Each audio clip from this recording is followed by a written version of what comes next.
This morning we are in Mark chapter 6, and back in the beginning of Mark, remember I started at the end, we did the Easter stories out of Mark this year, and we also have already covered the story of John the Baptist.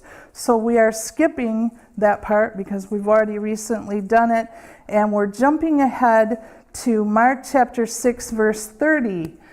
This is the story where Jesus feeds 5,000 men plus women and children, and that's not debatable. The word that is used for men there is not the general word that just as our practice we translate as men. It's the word that means male human beings. So we know there were 5,000 men and probably a number of women and children. Some people's families were there, some were not. So we don't know the exact number, and we see it as an interesting cultural fact, something that we need to remember. Just because this only mentions the men doesn't mean that's the practice that we have. And you might think, well, that's silly. Of course we wouldn't do that. But it's important for us to always look at the cultural context of what we see. And here, this is specifically 5,000 men. And there is another spot that we'll get to in Mark that was a different time. That was a different number, and we won't go into that this morning, but all of the Gospels mention this story. And Mark goes into it in different ways than some of the other Gospel writers do. So we're going to stick with Mark's story. I'm not going to spend a lot of time going into, well, John said this and Matthew said that. We're going to look at Mark's story this morning. And first I'm just going to read the passage to you, Mark chapter 6, verse 30. The apostles returned to Jesus and told him all that they had done and taught. And he said to them, "Come away by yourselves to a desolate place and rest a while." For many were coming and going, and they had no leisure even to eat. And they went away in a boat to a desolate place by themselves. Now many saw them going and recognized them, and they ran there on foot from all the towns and got there ahead of them. And when he went ashore, he saw a great crowd. That's Jesus, is the he. And Jesus had compassion on them because they were like sheep without a shepherd. And he began to teach them many things. And when it grew late, his disciples came to him and said, "This is a desolate place, and the hour is now late. Send them away to go into the surrounding countryside and villages and buy themselves something to eat." But Jesus answered them, "You give them something to eat." And they said to him, "Shall we go and buy 200 denarii worth of bread and give it to them to eat?" And he said to them, "How many loaves do you have? Go and see." And when they had found out, they said, 5 and 2 fish. Then he commanded them all to sit down in groups on the green grass. So they sat down in groups by hundreds and by 50s, and taking the 5 loaves and the 2 fish, he looked up to heaven and said a blessing, and broke the loaves and gave them to the disciples to set before the people. And he divided the 2 fish among them all, and they all ate and were satisfied. And they took up 12 baskets full of broken pieces and of the fish, and those who ate the loaves were 5,000 men. Now we see here a couple of things. Remember, we've been talking about the various miracles that Jesus was doing. We've heard before about the crowds and how they just pressed in and would not let Jesus and his disciples rest. We see an attempt to get away and to rest. And if you think of the geography of where they were, depending on which way they went around the Sea of Galilee, these people were running at least 4 miles to get around to the other side first. And you realize how important it was for them to see Jesus that day, some more that day. I don't know if any of you walked or ran 4 miles to be here today, but for the most part in our society, we want it convenient, we want it close to us, we want what we want, and we don't have that same desire within us because it's kind of commonplace and easy. We don't have to face much of any obstacle to worship. We, even if it's too cumbersome for us to get out of our home, have radio and television and all different ways that we can hear about Jesus. But these people, Jesus was a fresh, new revelation from God, and they had just within them a desire to be with him and to see him. So when they get across the lake, there the people are again. Now, if you were Jesus' 12, you can understand they thought they were going to get away and have some rest and some time with Jesus, and instead, here's the crowd again. They want more. And you can see that they were probably tired, probably not really, really happy. If we had 5,000 people try to come here to worship, I'd be really, really happy, but I don't think they were. We'd also have the police upset about parking and a lot of other issues, but I'm just saying they weren't excited about the crowd.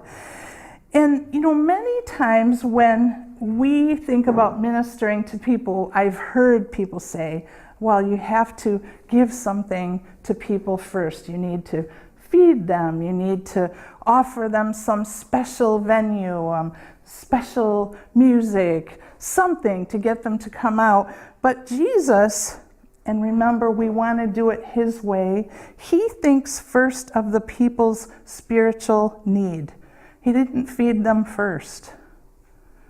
He first had them just sit down around him, and he talked with them about what was going on. It says he began to teach them many things, and he taught them so long, and they sat so attentively that it began to grow late.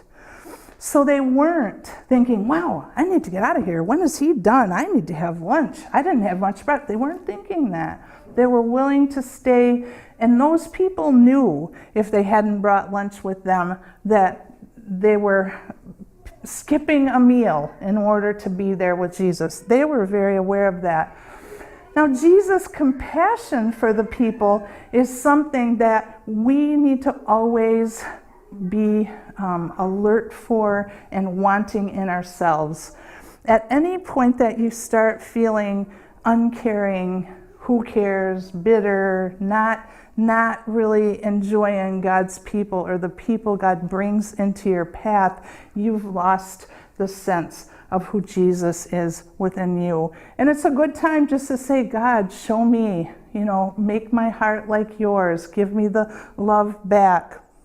Because Jesus, when he saw the people, was not annoyed, did not send them away, did not say, okay, you wait over there, we're having our rest time now, and we'll get to you in our own good time. He had compassion. He saw the people as sheep without a shepherd. Now that's an old theme through Scripture. It's come up many times in the Old Testament prophets when Israel, the nation, would have leaders that were selfish, self-centered, thinking about their own power, thinking about getting things their own way. They did forget the people. They often would do that, and God would send prophets to remind the king or the leader or someone that, remember, the people are the important thing. It's important what the people need. And we can't really forget about that either. When it becomes about us rather than others, and I know you've probably heard dozens of sermons about how you prioritize others and you, but it's never you first. No matter how you want to look at it, it's never right to just think, me, what I want is the most important. And that really is what our society screams at us, shows us, encourages, says, yes, it is you first. But with God, it's never you first. And yet, It's always you first. He puts you first. You don't put you first. So as we serve God, as we look to do it His way, He is looking out for our best interests, just as Jesus looked at the people and had compassion. So He teaches them, we don't have the detail of that, but He teaches them many things. And as it grows late, He challenges His disciples. Now remember, they had just come back from going out into all of the nearby cities, 2 by 2, and Jesus had given them instruction, He'd given them power, He'd given them His support to go out and do miracles, cast out demons, heal people. He had amazed them when they came back. They were so excited and happy. It really worked. Like He had really done what He said He would. They were up kind of about that sense. And Jesus had known the disciples were at that spot, just like we can sometimes feel excited. Something finally worked out for us. Often, right after that, God will challenge us again, and we have this sense of, well, wasn't that good enough? Look what I just did for you, God. And He always is there encouraging us to know Him more. And He does that with the disciples. He's not really expecting them to go and spend money they don't have to go into all the cities. Remember, there was not McDonald's on the corner. There probably weren't even stores in most of those little towns that were around them. They would have had to go knocking on doors and say, do you have any extra bread? Do you have any extra food? I'll pay you for it. We have a lot of hungry people. It would have been quite a task. You couldn't have done it quickly. There was no ordering food or something like that, and then they would have had to bring all that food back, and I don't see that they had any carts or horses or anything. Remember, they came in a boat. So the practical issues that the disciples challenged Jesus on, we need to look at that and think of, when is the last time God told me something and I said, that's not practical? I don't have the right way to haul that. You haven't blessed me with that, God. I don't have that much money. Do you really expect me to spend my time to do that ridiculous thing? And that way that they responded to Jesus, even though we think, wow, Jesus, God, standing right there with you, you actually could be sarcastic, but we do that. We do that many, many times. We do it in even smaller ways and say, well, I don't really know that person that well. I'm not going to rattle them. I'm not going to say anything about you. I might offend them. There are all kinds of barriers that we throw up when God says something to us. And He said to them, He said, what do you have? And He said, go check. Because they were all thinking, well, my pockets are empty. I don't know. I don't have anything. And He said, go and see. Is there any food? Now, as they were doing that, have you ever been on what you thought was kind of a fool's errand? You had to do it for the person who asked you, but you were just thinking, this is never going to work. So they're going out. Anyone have any food? Did anybody bring a lunch? Anybody at all? No. Okay. And then, we know from John that the little boy had a lunch. And so they come back to Jesus and say, 5 loaves and 2 fish. And the 5 loaves are not like the big loaf you get at a bakery or at Market House. It wasn't a big loaf. It was like a little barley loaf, a little, probably the right size to eat, a growing boy to eat 5 of them. So it wasn't a lot of food. It wasn't very much at all. And they brought it to Jesus almost saying, see, you sent us out to look, and this is all there is. Like, this is not even going to be a start.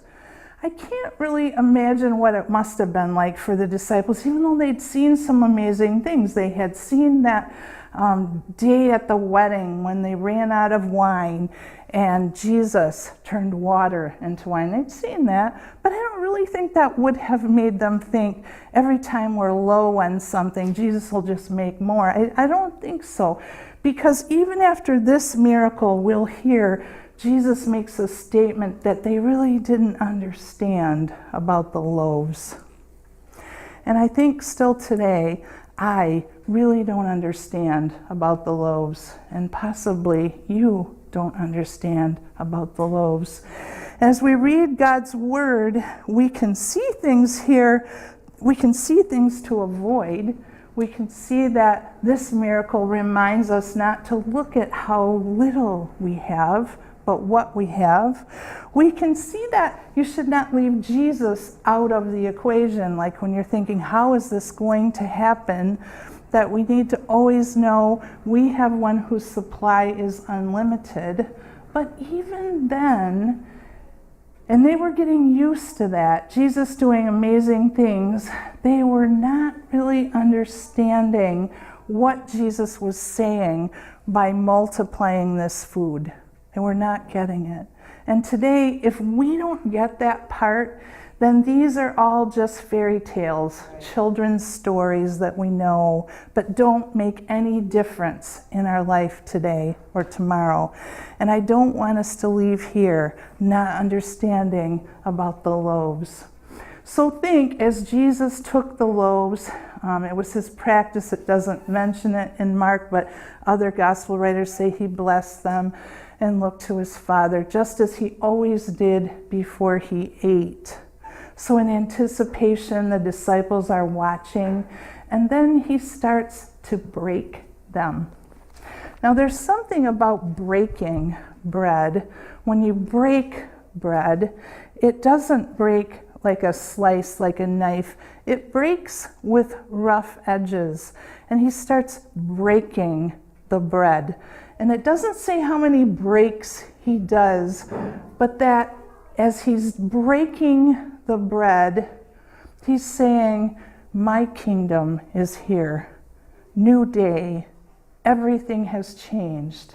As he breaks the bread, the people there are sitting right in the spot, in that same wilderness spot where God had sent manna from heaven when their ancestors were wandering without food, where God had sent quail down low so they could easily kill them, where God had sent water from the rock. They're sitting in that wilderness spot, and Jesus, God, is breaking the bread, hands it to the disciples, and the disciples start passing it out. Now, how could you do that? I was trying to think what would be similar. If you had a huge crowd and a small birthday cake, would you start slicing it off and giving a little piece?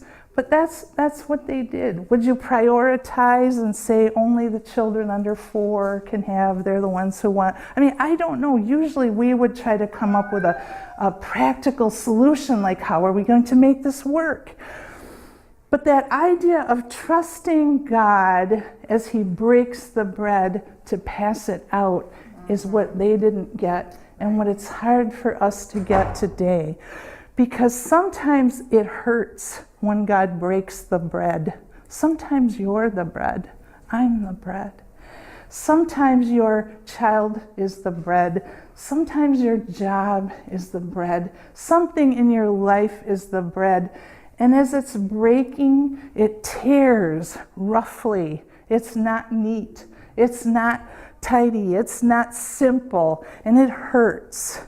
And to take that as God breaks, and to go with that and say, no matter what you hand me, God, I will take it and pass it out. I will take the things that you show me and I'll pass it on.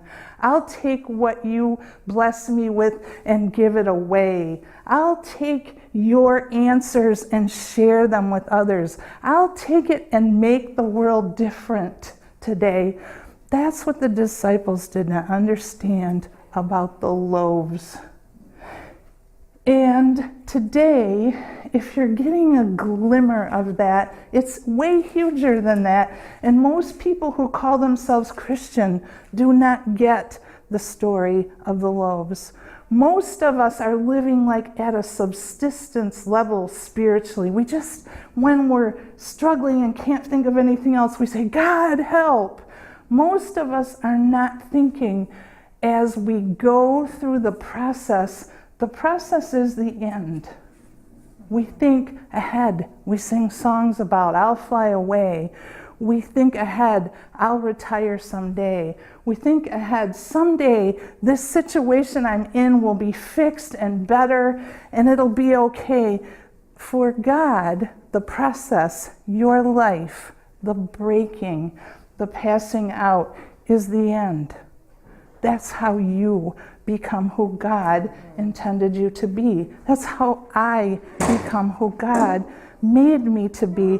And for God, it's not about, is your goal achieved? Do people clap and say, well done? It's never going to be about that. One day we know that the Bible teaches us that some people will get this well done, faithful servant, enter into the joy of the rest of eternity. But it's still not about that. The process is not going to stop. We're not going to get to a point where we're all sitting around with our harps sipping lemonade. It's not about that. We will get to the point that we want nothing but to do God's will. And I'm not there yet. I pray regularly, God, help me to want to do your will. Help me to want to do it your way. And he reminds me of something and I'll think, but not that, God. Not that. Don't make me do that. Don't take away that. And at that point, I know I'm not there yet. And I say, God, help me. Help me to want to be broken. Help me to want to be nothing more than that clay in your hands, nothing more than what you say. As we think back again, I mentioned it before about the Israelites when they were relying on God for food. Every morning they went out and they gathered the manna. It was there as the dew left. Tiny little things, they say, like coriander seeds, little tiny wafers were there. And they were to gather that daily. But on the sixth day, they were to gather twice as much. Now, if they took more than they needed, it rotted really quickly and was icky and awful and smelled. So they never wanted to take more than they needed. But on that day, God made it not rot and not get icky and smelly. And so they weren't needing to go out on the day of rest, the Sabbath day, and gather the manna. God does amazing things like that still. There are things that we think we can't get done if we don't spend every day of the week doing them. But God has built into his process, into what he asks us to do, amazing things like that as well. And we will never know them. We'll never get to that point. It will feel random to us. It will feel like we just can't ever figure out why it worked here and it didn't work there. We have to trust him in the sense of it's okay if nothing works out, if I never achieve a goal, if I never get anybody saying well done. All I'm looking for is that one person, God. And that's what I'm hungering for. That's what I want. Now, honestly, you can't get there by willing yourself to be so. You can't get there because you had a challenging book you read, or the pastor said to, or your mom told you that's how it goes. You can only get there by taking that tiny little step of faith, like the disciples when Jesus broke the bread and handed it to Peter, and he handed it to the next guy, and there was more, and there was more, and there was more. And most of us get a couple little baby steps into that and wobble and say, this is really risky, this is really scary, see ya. But they continued that day, and they broke the bread, and they passed it out, and they passed out the fish, and they had 12 baskets. Probably not huge baskets, but baskets. They had more. They had enough food for the next day, for themselves at least, and they were amazed. And we today are sitting in a spot where we've never seen a miracle quite like that. And I don't believe the Bible is saying, so keep practicing till you do, bring in a bunch of loaves, maybe they really have to be barley, maybe it can't be wheat, let's try to get this right. It's not saying break bread and pass it out. It's saying, what do you have? What do you have? What little do you have? Bring it first to Jesus and let him bless it. Let him break it even. And it may be precious to you. It may not be something you want him to break. What do you have today? And only God can really help you answer that. But you have something. You have something that God wants to use to do something amazing. Not for you, for the kingdom. Not for you, for the world. Not for you, for the earth. Not for you. It's about God's plan that you get to participate in with what you have.